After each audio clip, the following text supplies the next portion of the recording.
year was 1742.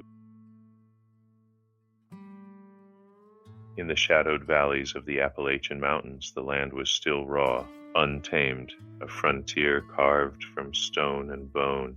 Mist clung to the hollows of what would one day be called Virginia, and in those hollows the MacTire family arrived. They came from Scotland, from the cragged highlands where stone meets sky in stubborn defiance.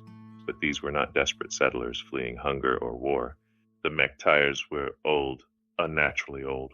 Elias MacTire, the family patriarch, claimed to be 65, and yet his back was straight, his hands steady, his eyes sharp as black glass. His wife, Moira, was the same age. Her skin looked like weathered parchment, stretched tight over secrets better left buried. They brought their children with them, 3 sons, 1 daughter, all grown, all pale, all carrying the look of people who had seen too much. They did not arrive poor. Their coffers were heavy with gold. No one knew where it came from. Dock workers in Philadelphia whispered about their ship, the Abe Lynn. They said it crossed the Atlantic without trouble, as if storms themselves had stepped aside.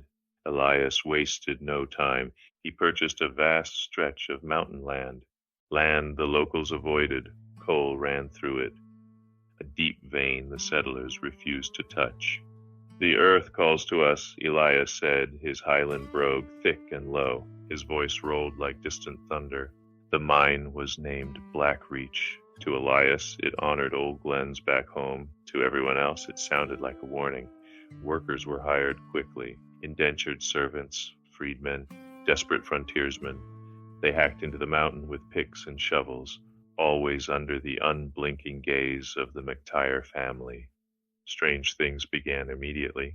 Elias and Moira rarely entered the daylight shafts. They oversaw operations from their cabin on the ridge. The cabin's foundations ran deep into the rock. "Ventilation tunnels," Elias said. The workers whispered instead. They spoke of carvings on the support beams, twisted symbols, not Christian, not native. One Irish laborer called it pagan rot. He vanished that same night. Among the children, one stood apart. Callum MacTire, 22, broad-shouldered, fair-haired. Unlike the others, his eyes held doubt. He managed daily operations, gave orders, kept the men moving, but his hands shook when he handled the coal samples, especially the ones streaked with veins of deep, unnatural crimson. His sister Isabel rarely left the cabin. She tended herbs no local healer recognized, plants that smelled sharp and metallic. The older brothers, Duncan and Fergus, were different. They moved like machines, spoke little, mapped tunnels with uncanny precision. It was as if they followed plans no one else could see. One evening, as the sun slipped behind the peaks, Callum overheard his father in the cellar. "The old ones stir," Elias said. "The blood will wake them, as it did across the sea." Callum pressed his ear to the door. A sudden cold wind forced him back. That night he dreamed of vast shapes beneath the earth, sleeping things, their tendrils pushing upward through stone, hungry. Segment 2, whispers from the depths. Weeks passed, then months. Blackreach dug deeper. Coal poured out, profits soared, so did the deaths. Tunnels collapsed without warning. Lanterns went out where air should have flowed freely. The miners spoke of sounds, not echoes, chants, low, guttural, coming from the walls themselves. Old Jeb Harlan, a veteran miner, spat into the dirt. "It's the devil's own work." Days later, he vanished. His pickaxe was found buried in a wall, surrounded by carved symbols. The MacTires kept their own routines hidden. Elias and Moira disappeared for hours at a time. They entered through a door in the cabin floor. It led straight into the mountain, bypassed the mine entirely.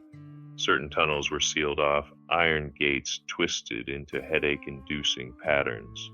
"Private veins," Duncan said flatly. Fergus enforced the rule. He carried a whip. Not in anger, in rhythm. Callum traveled to nearby settlements to recruit more men.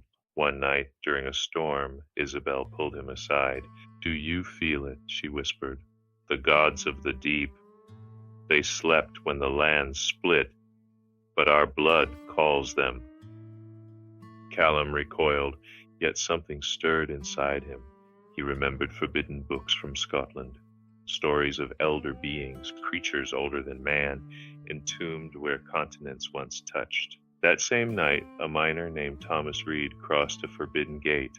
He found a chamber glowing with strange fungi. At its center stood an altar, jagged stone, wet with blood.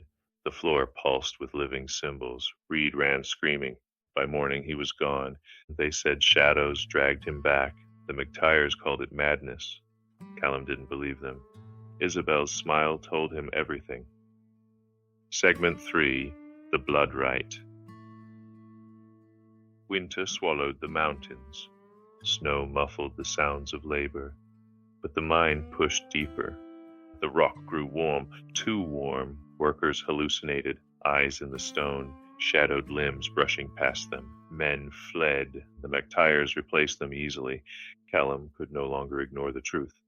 One moonless night, he entered the hidden passage. He descended stairs carved from living rock. The air tasted of metal. At the bottom, a cavern opened wide. Its walls glowed crimson with symbols. At its center yawned a pit, bottomless, humming. Elias stood at its edge. The old gods demand tribute. He cut his palm. Blood fell. The hum grew louder.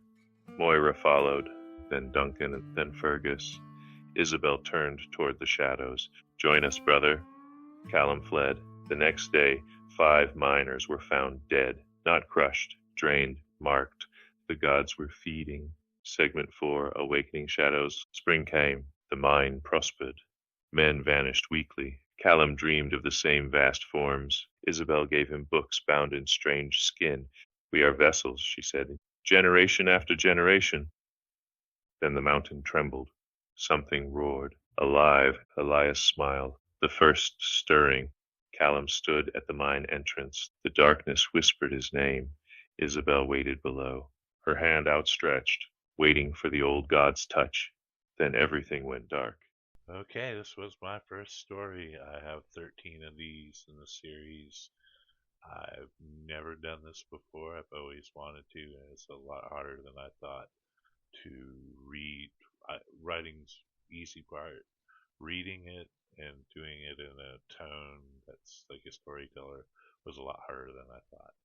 So this is 1 to 13, and it'll be once a week because it'll take me that long to record it. Thanks for tuning in.